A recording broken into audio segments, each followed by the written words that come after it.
Tomorrow you are gonna write your mains paper, कल आपका mains paper होने वाला है, और मेरी तरफ से और सारी बीसीडब्ल्यू की टीम की तरफ से आप सभी को ऑल द बेस्ट। तो कल मेंस का पेपर है, तो जरूरी है कि आप अपने आप को मेंटली रिलैक्स रखिए। जितना आप कूल रहेंगे उतना ज़्यादा आप क्वेश्चन के एसेंस को अपने मेंस पेपर में समझ पाएंगे। And since mains is all about answer writing, तो अच्छे आंसर आप तभी लिख सकते हैं जब आपको क्वेश्चन पूरी तरीके से समझ में आए। So while reading question keep yourself काम। देखिए, एक चीज आप याद रखिए कि चाहे वो कोई भी हो, सभी के लिए जो पेपर कल स्टार्ट होंगे वो जीरो लेवल से ही स्टार्ट होंगे। जो इस बार का टॉपर भी होगा वो भी कल आपके साथ जब एग्जामिनेशन हॉल में पहली बार क्वेश्चन पेपर देखेगा, तो उसके लिए भी चीजें उतनी ही ज्यादा सरप्राइजिंग होंगी, उतनी ही ज्यादा उससे भी एंजाइटी रहेगी एग्जामिनेशन को लेके। सो एग्जामिनेशन के समय एंजाइटी होना इट्स क्वाइट नॉर्मल, लेकिन जो इसी एंजाइटी सिचुएशन को कंट्रोल करता है और जो मतलब एग्जामिनेशन हॉल में जो अपने आप को काम एंड कलेक्टेड रखता है, वही आपको मेंस का आंसर अच्छी तरीके से लिख पाता है। Because mains is all about answer writing.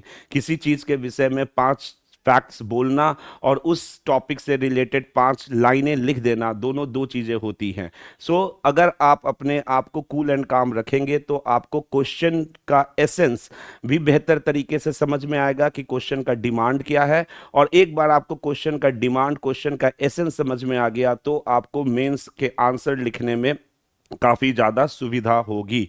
कुछ टॉपिक्स होते हैं जहां से हिस्ट्री से रिपीटेडली एक शॉर्ट आंसर टाइप के क्वेश्चंस आ जाते हैं, जैसे कि कुछ किसान आंदोलन है, जैसे इंडिगो रिवोल्ट है, पबना पेजेंट मूवमेंट है, डेक्कन पेजेंट मूवमेंट है, मपीला रिबेलियन है।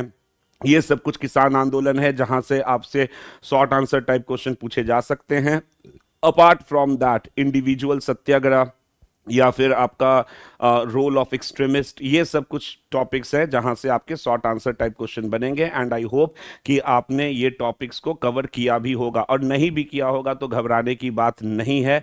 एग्जामिनेशन टाइम पीरियड में अगर कोई क्वेश्चन नहीं भी आ रहा है तो आप सिर्फ क्वेश्चन का टॉपिक देखकर 5 मिनट या 4 मिनट जो है उस सोचिएगा कि क्या क्या चीजें आपने उस टॉपिक से रिलेटेड पढ़ा है, और निश्चित तौर पर आप जो हैं वो आंसर लिख पाएंगे। सी, मेंस इज नॉट पीटी। यहां पर ऐसा नहीं होता है कि आपको नेगेटिव मार्किंग मिलेगा या फिर आप मतलब हैं कि नेगेटिव में चले जाएंगे। मेंस में आप कुछ भी लिखेंगे तो आपको कुछ ना कुछ मार्क्स तो मिलेगा ही, और वो जो मार्क्स होगा आपका क्यूमुलेटिव मार्क्स बेस में ऐड होगा। तो इसीलिए मेंस में क्वेश्चन आप छोड़ के मत आइए, क्वेश्चन को समझने की कोशिश कीजिए और पूरे क्वेश्चंस को अटेम्प्ट कीजिए। यथासंभव जहां तक प्रयास होता है पूरे क्वेश्चन को अटेम्प्ट कीजिए, और कोशिश कीजिए कि जो क्वेश्चन का डिमांड है उस डिमांड के अनुरूप ही आप अपने आंसर को लिखिए। अगर क्वेश्चन में व्हाट पूछा है किसी टॉपिक का तो व्हाट बताइए। अगर किसी क्वेश्चन का हाउ पूछा हुआ है, हाउ का मैकेनिज्म पूछा हुआ है कि कैसे ये आंदोलन हुआ, तो फिर उसके प्रोसेस के विषय में बताइए। So always try to stick your answer according to the demand of questions asked. और बीपीएससी के मेंस के क्वेश्चन जो हैं, अगर आप सही तरीके से काम एंड कलेक्टेड माइंड से पढ़ेंगे तो ऐसा कोई क्वेश्चन नहीं होता है जो आपने अपनी प्रिपरेशन के दौरान उस टॉपिक को नहीं पढ़ा होगा। So all you need is to keep your self relaxed in your examination hall. Long answer type question, long answer type question में इंट्रोडक्शन, बॉडी, कंक्लूजन, 3 फॉर्मेट जो है आपके आंसर्स में झलकने चाहिए। और जो लॉन्ग आंसर टाइप क्वेश्चन है वो प्रायः किसी न किसी आंदोलन से होगा। आंदोलन जो नेशनल मूवमेंट है, तो चाहे स्वदेशी हो गया, नॉन कोऑपरेशन, सिविल डिसोबीडियंस या क्विट इंडिया, इन 4 आंदोलन में से किसी आंदोलन से लॉन्ग आंसर टाइप क्वेश्चन आएगा तो उसको आप लिखिएगा। एक वेस्टर्न एजुकेशन का जो डेवलपमेंट होता है वो हमेशा क्वेश्चन आता है, उसको आप लोग कवर कर लीजिएगा।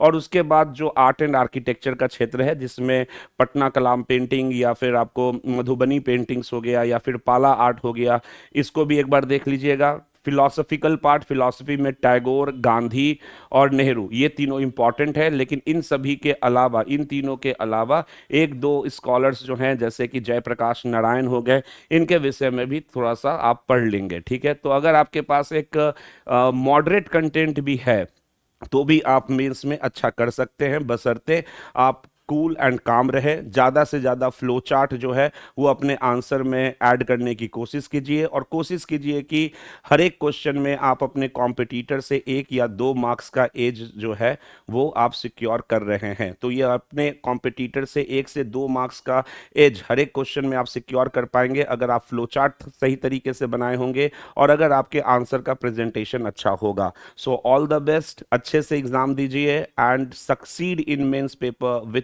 flying colors. And once again, all the best from me and from entire BCW team. All the best.